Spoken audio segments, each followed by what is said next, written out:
আমাদের মধ্যে অনেকেই আছি আমরা যারা ক্রিশ্চিয়ানো রোনাল্ডোর সমালোচনা করি তার অ্যারোগেন্ট আচার আচরণের কারণে।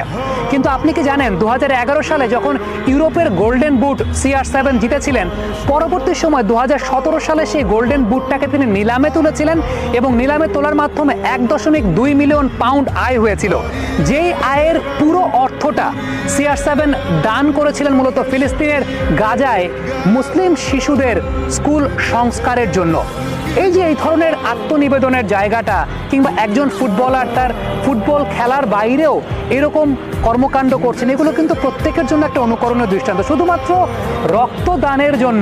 রক্তদানের জন্য তিনি শরীরে কোনো প্রকার ট্যাটু অঙ্কন করেন না। আমরা বিশ্বব্যাপী অনেক ফুটবলারকে দেখি যে শরীরব্যাপী ট্যাটু করছেন, এটা একটা ফ্যাশন বা আইকনিক একটা স্টাইল হিসাবে ব্যবহৃত হয়। বাট ক্রিশ্চিয়ানো রোনাল্ডো ট্যাটু ছাড়াই তিনি আইকনিক স্টার। কারণটা হচ্ছে তিনি ট্যাটু গ্রহণ করেন না, এই কারণে তিনি রক্ত দিতে পছন্দ করেন, কিংবা যখন তখন যদি তার শরীরে রক্ত প্রয়োজন হয় অন্য কাউকে বাঁচানোর জন্য, সেক্ষেত্রে তিনি সবসময় এগিয়ে আসতে চান।